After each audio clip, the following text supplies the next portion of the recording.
Bonjour, je suis ravie de vous retrouver sur Astrea pour cette vidéo qui parlera aujourd'hui des chakras.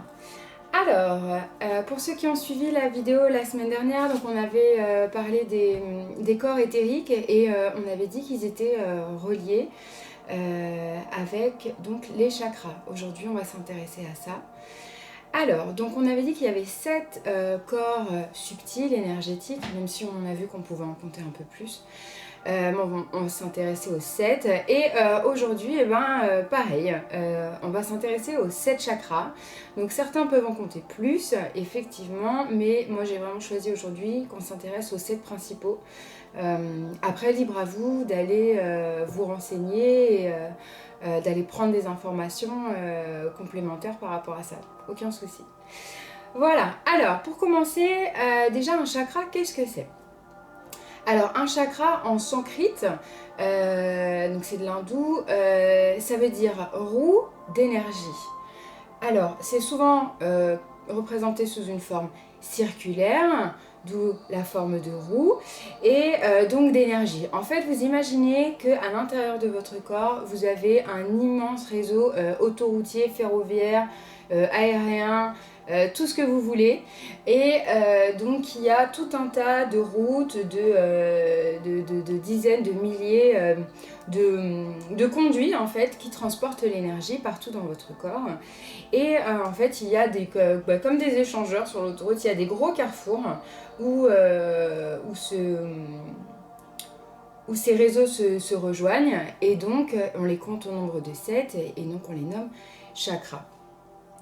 Le rôle du chakra, c'est vraiment de faire circuler l'énergie, parce qu'on verra que chaque chakra a une fonction et on va dire pas régie, mais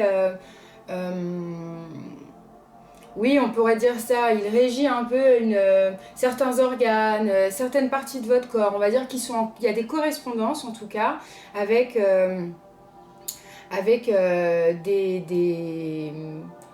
des comportements ou des attitudes, on va dire, psychologiques, ou alors au niveau physique avec des organes ou des parties du corps sur lesquelles ça va influer.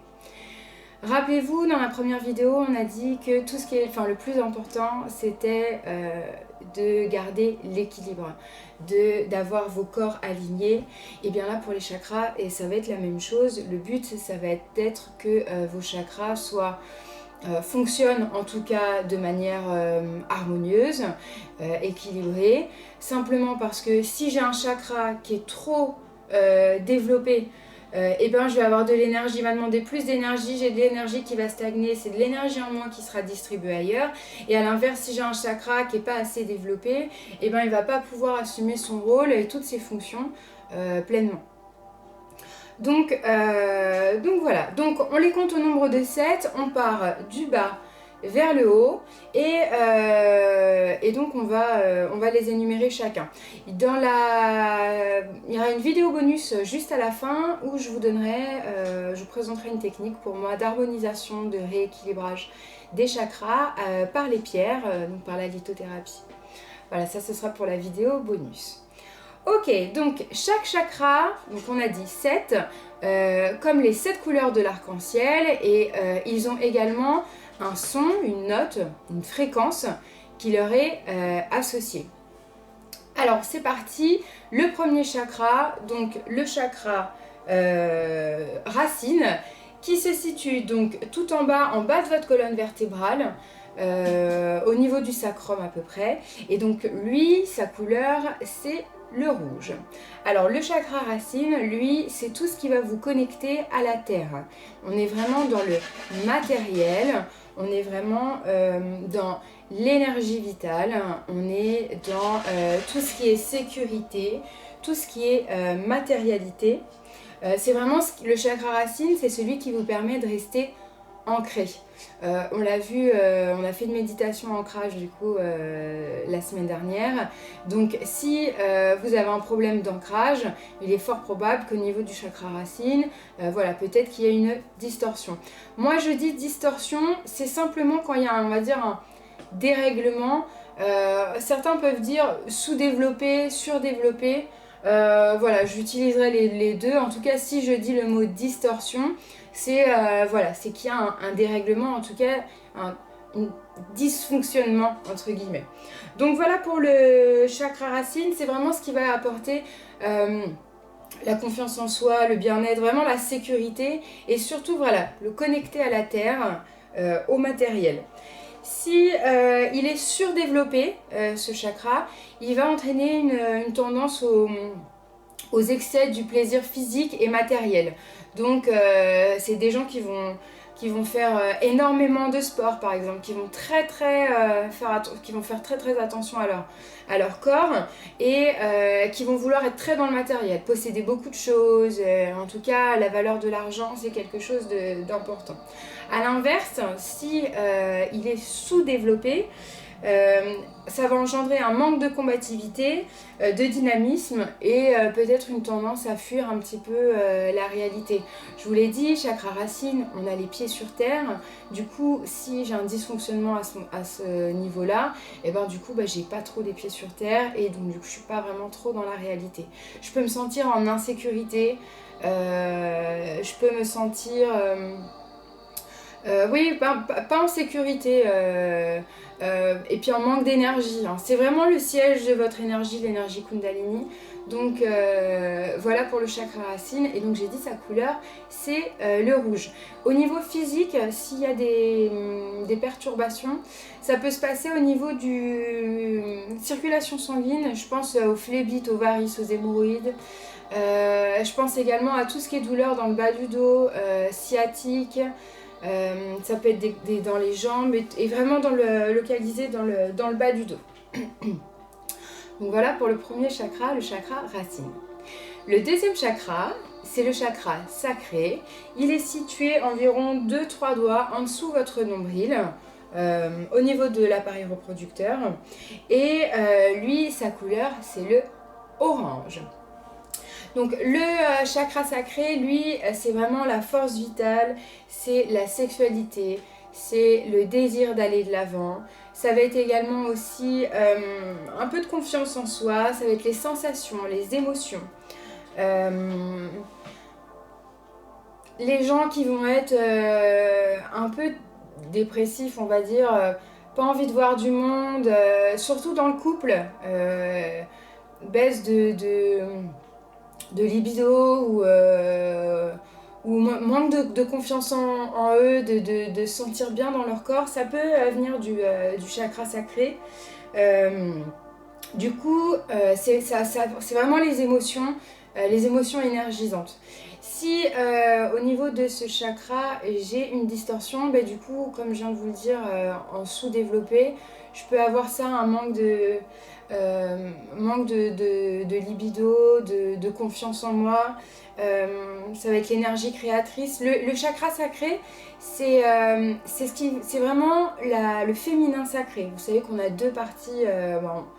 On a un peu comme cette notion de dualité, hein, le bien, le mal, le blanc, le noir, le chaud, le froid, et bien on a un peu de féminin et on a aussi un peu de masculin. Enfin, en tout cas, on a une part de chaque, plus ou moins développée chez certaines personnes. Donc le chakra sacré, lui, il est vraiment pour le féminin sacré.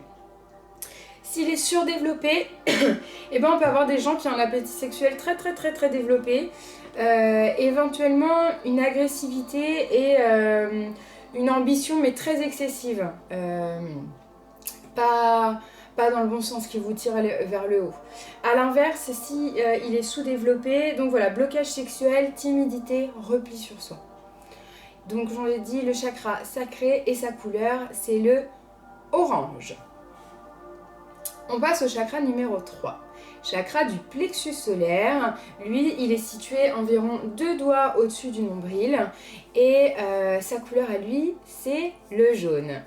Alors, le chakra du plexus solaire, lui, pour le coup, on va être plus dans le masculin sacré et lui, c'est vraiment le siège de vos émotions.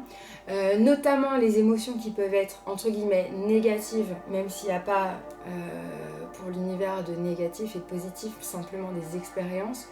Ça va être voilà, la colère, la peur, les doutes qui sont logés à ce niveau-là. C'est pour ça qu'il y a beaucoup d'expressions, j'ai la peur au ventre, j'ai une boule au ventre, hein, tout ce qui est, on est angoissé, on a peur, c'est localisé ici. Également, il est relié au corps mental. Vous savez, je vous avais dit que chaque chakra était relié à un de vos corps énergétiques. Lui, il est vraiment relié au corps mental. Et donc, on a vu que le corps mental, c'était vraiment tout ce qui était l'ego, tout ce qui était, voilà, mes peurs, mes doutes. Donc, il est totalement relié avec ce chakra-là. Et du coup, si il est... un chakra du plexus solaire qui est équilibré, ça va vous apporter de la joie, de la spontanéité, du goût pour l'activité physique, du respect envers vous-même et pour les autres. C'est vraiment l'image de soi, la volonté et c'est votre personnalité. Si il est sous-développé, ça peut engendrer un manque de combativité, un manque de personnalité, voire un comportement un peu de soumission.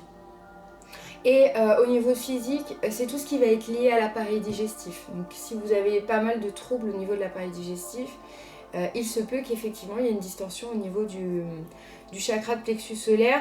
À l'inverse, s'il est surdéveloppé, on peut se retrouver avec des personnes qui veulent toujours tout savoir, toujours tout contrôler, et qui vont être toujours dans la recherche de l'estime des autres, hein, de se faire valoir, de se faire mousser un petit peu, comme on dit.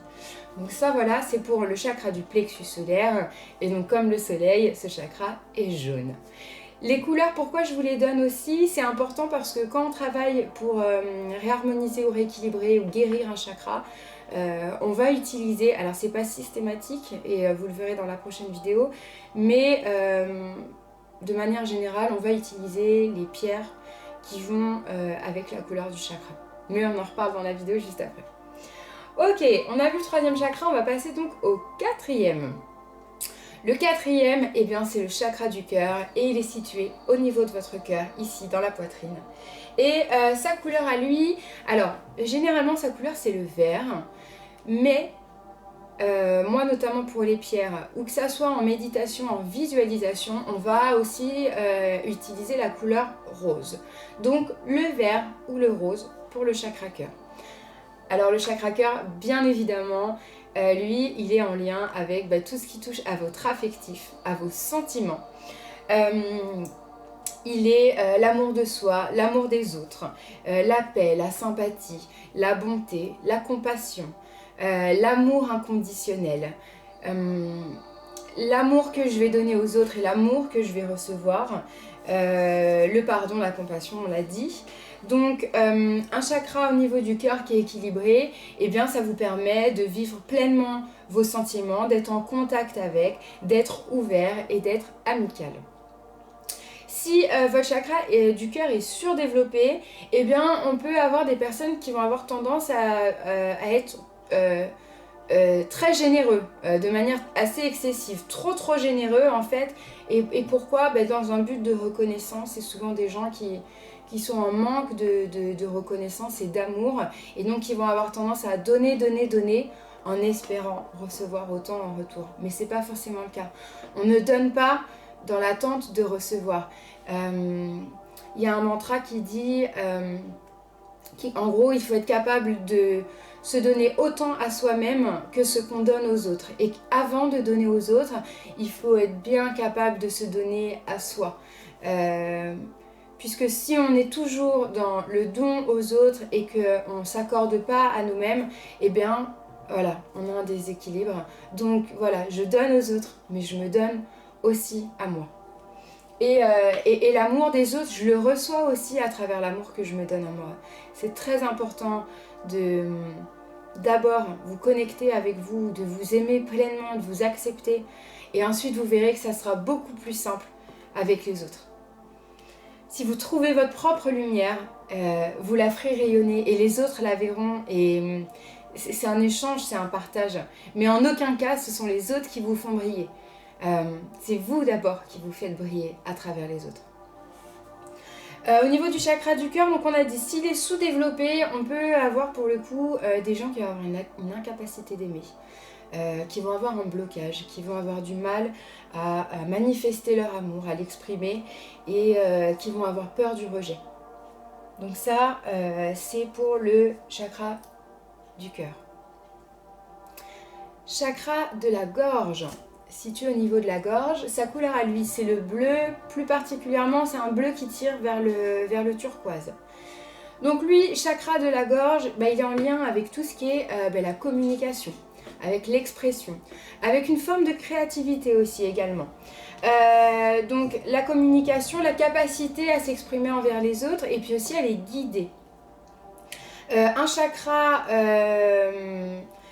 surdéveloppé, un chakra de la gorge qui est surdéveloppé, c'est des gens qui vont parler avec passion, qui vont vouloir toujours débattre, qui vont toujours vouloir en rajouter, qui vont avoir du mal un petit peu à s'arrêter et on peut retrouver une pointe d'arrogance un petit peu chez ces personnes-là. Si ce chakra, à l'inverse, il est sous-développé, eh bien ça va être des gens qui vont avoir un manque d'assurance, qui vont douter de leur capacité, qui vont avoir du mal à s'exprimer, à communiquer. Ça peut être des personnes qui ont un problème au niveau de leur élocution. Donc ça, c'est pour le chakra de la gorge. Au niveau physique, c'est tout ce qui va être en lien avec la gorge, plexus laryngé, également avec la glande thyroïde. Et je reviens sur le chakra cœur, je ne vous ai pas dit, mais bien sûr, au niveau physique, c'est tout ce qui est en lien avec le système cardiaque et également le système respiratoire. Donc, je referme l'aparté, je reviens pour le chakra de la gorge, donc bleu turquoise, en rapport avec la communication, avec l'expression. Chakra numéro 6, chakra du troisième œil. Alors lui, il est situé ici, entre vos deux sourcils, et sa couleur à lui, c'est le bleu marine. Alors, certains le mettent en violet, un peu pourpre. Moi, pour moi, je dirais bleu marine. Bleu marine qui tire vers le violet. Pardon. Donc, chakra du troisième œil, alors lui, il est vraiment... c'est votre intuition. C'est votre sagesse. C'est votre ouverture d'esprit. C'est l'inspiration, l'éveil, la méditation. Quand vous vous connectez en méditation, quand vous avez... moi, par exemple, quand je reçois des images... pour les clairvoyants ou même les clairaudients, hein, ça part vraiment de niveau de votre troisième œil. Donc un chakra du troisième œil qui est équilibré va vous apporter la clairvoyance, va vous apporter une grande capacité de connexion avec vous et d'intuition.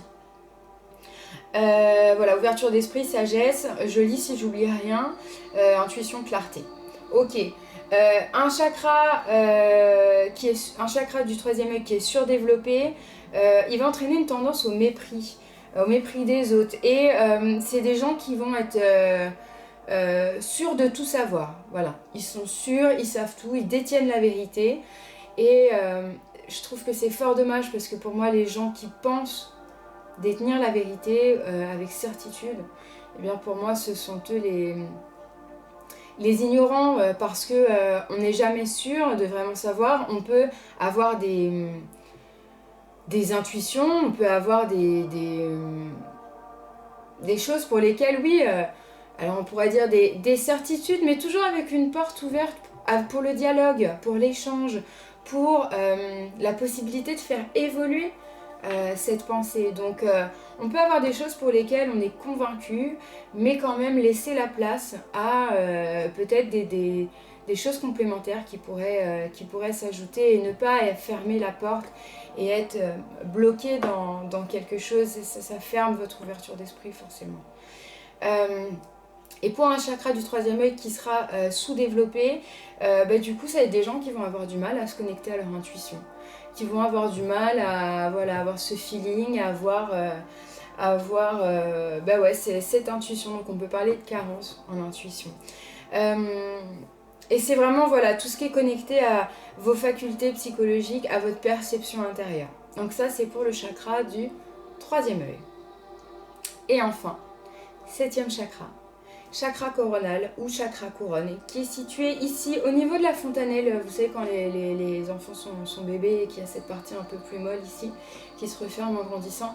Donc voilà, elle est située ici, la fontanelle, et sa couleur, donc du coup pour moi c'est le violet. Comme avec le chakra du cœur, moi j'aime bien travailler avec la couleur blanche pour le chakra couronne. Donc voilà, le violet ou le blanc. Donc lui, il se rapporte vraiment à votre connexion divine, à votre spiritualité, à la pureté, à votre âme, à la conscience de l'âme. C'est par ce chakra couronne que vous allez pouvoir communiquer avec vos guides, avec vos anges, avec tout ce qui vous raccorde au divin. Et voilà, comme je vous l'ai dit, avec votre âme. C'est la sagesse, c'est la connexion au ciel. Avec le chakra racine, on était connecté à la terre, au matériel. Avec le chakra couronne, on est connecté au ciel et aux énergies du ciel, au divin. Pour un chakra coronal qui va être surdéveloppé, c'est des gens qui vont avoir tendance à être frustrés. À être frustrés beaucoup. Parce que justement d'être trop connecté là-haut et de ne pas avoir assez les pieds sur terre, eh bien on est déconnecté un peu de la réalité et ça peut engendrer du coup des frustrations. Des frustrations en plus qui seraient pas non justifiées mais qui sont pas objectives en fait. Et à l'inverse, si votre chakra coronal il est sous-développé, eh bien ça peut engendrer une indécision. Voilà, des gens qui vont être toujours indécis, qui vont avoir du mal à se lancer et à se dire ok j'y vais, j'ai le déclic et parce qu'ils sont coupés de ça. Votre chakra couronne il est relié à votre glande pinéale. Glande pinéale qui est aussi liée à votre chakra du troisième œil. Pourquoi ? Je fais une aparté pour la glande pinéale. La glande pinéale, c'est une petite glande qui est logée au niveau du cerveau. Je vous invite à regarder sur internet pour voir exactement où elle est. Et c'est vraiment cette glande-là qu'on utilise quand vous faites appel à votre intuition, à votre sixième sens. Quand on a des rêves prophétiques, par exemple prémonitoires. Moi, quand je reçois des messages, que ce soit par le son ou par l'image, ça vient de la glande pinéale. Il y a énormément de choses dans notre alimentation qui encrassent notre glande pinéale et qui nous coupent de notre intuition et de notre sixième sens. Je pense numéro 1 au soda, au Coca-Cola. Très mauvais pour la glande pinéale. C'est vraiment le truc le plus mauvais. En plus, c'est pas bon, c'est chimique. Alors s'il vous plaît, prenez autre chose que du Coca-Cola. Vraiment, c'est hyper mauvais pour votre glande pinéale. Deux autres choses qui se trouvent partout dans nos produits de consommation et qui sont mauvais pour la glande pinéale, c'est alors le fluor et l'iode. Le fluor, vous en avez dans tous les dentifrices. Je dis bien tous les dentifrices. Quasiment, j'ai mis des mois à trouver un dentifrice sans fluor.